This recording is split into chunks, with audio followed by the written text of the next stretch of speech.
quite there yet. But at the same token, it seems to be coming together. But I'm not quite sure how. But I think a lot of it is self-evaluation, asking yourself questions. And it's the research, and it is analysing how you react to different people and what rules you give yourself and how you restrict yourself. I find that I restrict myself a lot. And I think even though I'm broad-minded in certain ways, I'm very narrow-minded in others. So it's finding a healthy balance and maybe waking up one day and saying, okay, Myrna, I'm quite satisfied that this is Myrna Loy, but right now I don't know who Myrna Loy is. So I think it's a long journey finding the identity. Well, they say the I am the identity.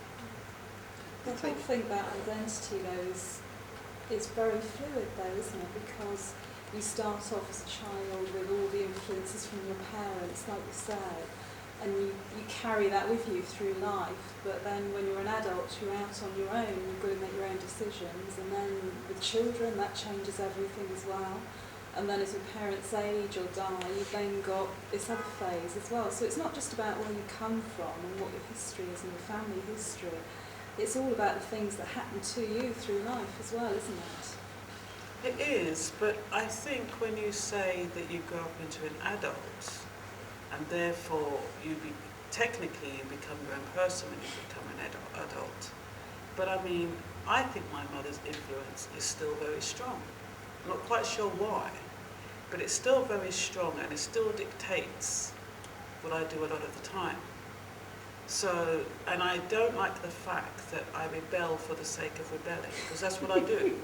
You know, my mum says A, I say B, you know, and then I've got to find out, I've got to analyse within myself which aspect am I rebelling and which aspect is, you know, is actually fact, or, you know, I should actually accept and not rebel against it. So I think that is a dilemma at the moment. Well, one I'm working on.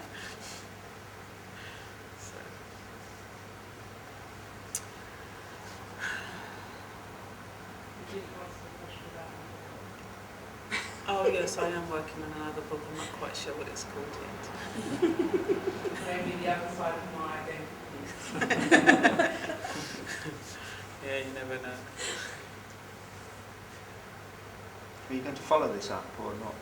I am following it up, yeah. And I think I did have an idea before this evening. No, I did have an idea, and I was going to follow up with the migration, because I think it's the migration of our parents that actually influence the way we are. But then I think, you know, I want to go back to Jamaica, and I don't want to be so. I'm not going to say I'm going to go there and with a preconceived notion. But I'd like to, well, I think I'd have to go there for a pretty long time.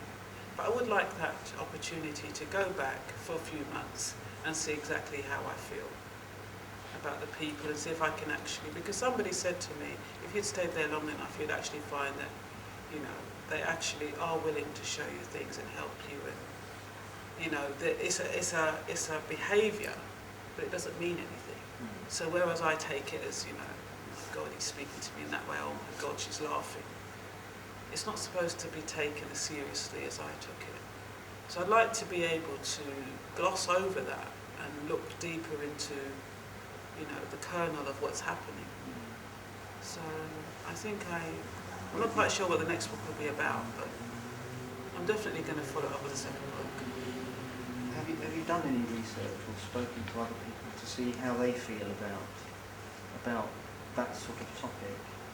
Well, a lot of people, both Jamaicans and non-Jamaicans, actually identified with it, and that's what made me have an element of comfort. I thought, well, I'm not imagining this. This isn't an individual thing. And I got some feedback last week from a Jamaican lady, and she said she identifies with it 100%. And it made me feel comfortable. And the only negative feedback I had was from a man. I don't know what his class or where he was in the scheme of things, but he called me a snob. He said I was a colonialist and, all of this kind of stuff. And using masturbatory words to say what I wanted to say. But, apart from him, I've had very positive feedback from Jim, and they've looked at it as a way to correct things that are going on in the system.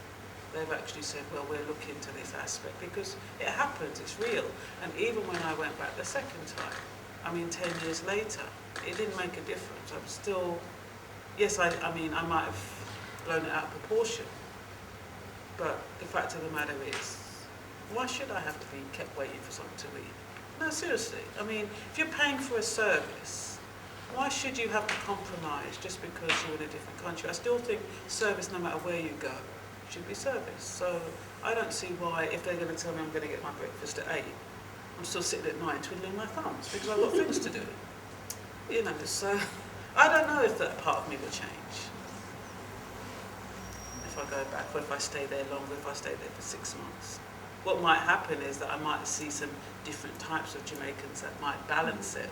There will be those Jamaicans that will provide a service and a good quality service. See, the thing is that, to my mind, that's not the issue. The issue is what's your identity, where do you fit in, where do you belong? And if you find that your slot, if you like, is somewhere that you might not be comfortable with it because of your upbringing, because of your mother and so forth, but it's still your slot. So that's an end of it. That's your identity. So you might not be happy with it.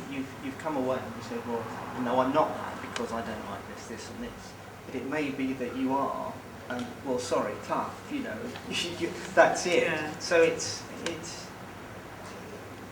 But you have a dual identity. It's a dual. I don't think I can be one or the other because there's two. My mother's influence is obviously quite strong as a Jamaican, and my father and my sisters. Yeah, so yes, there is that part, but it's dual, and then I have to weigh up which one is stronger. And I find that, if I'm amongst yes, I do tend to be drawn towards Jamaicans. I have to say that. I've always been drawn towards Jamaicans. I can't help it.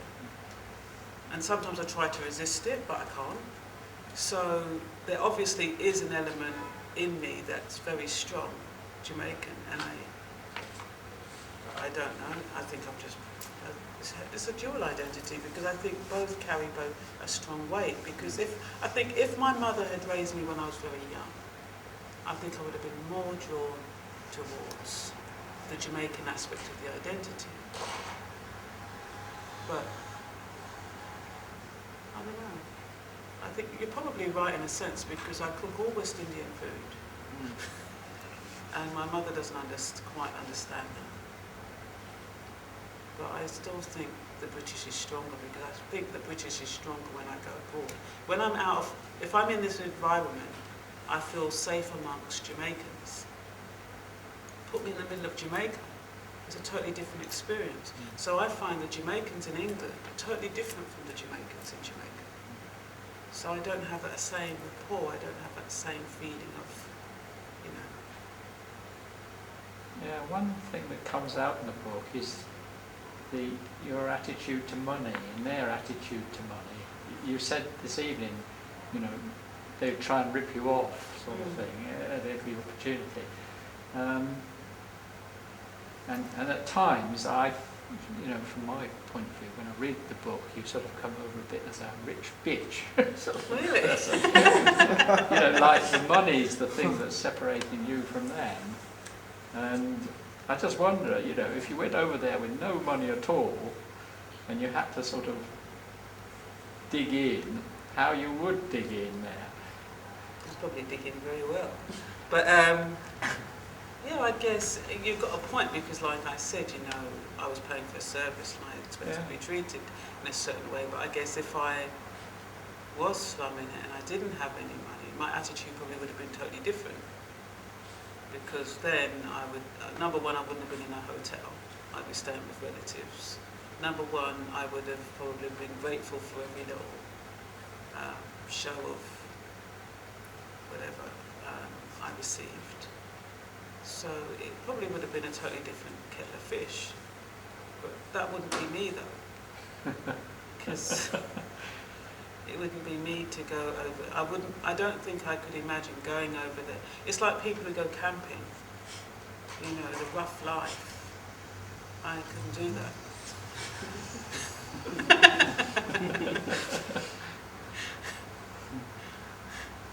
I don't know if I answered your question, but I probably am a rich bitch.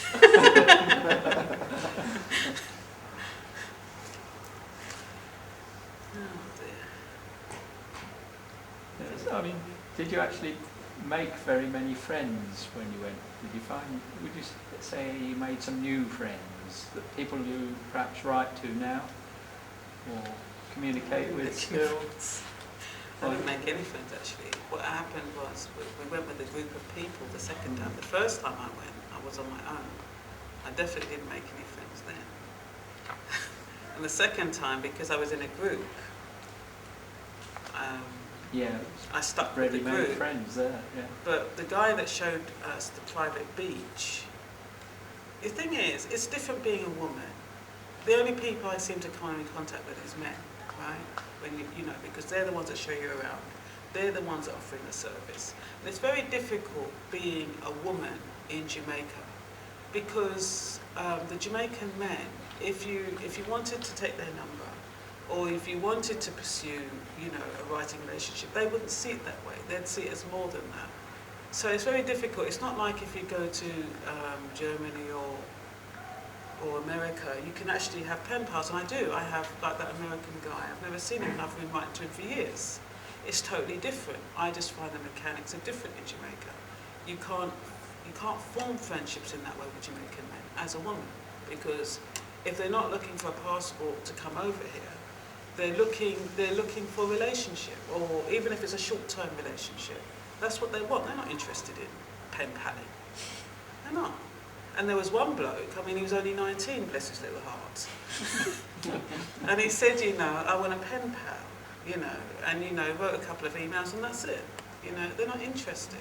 There has to be something more.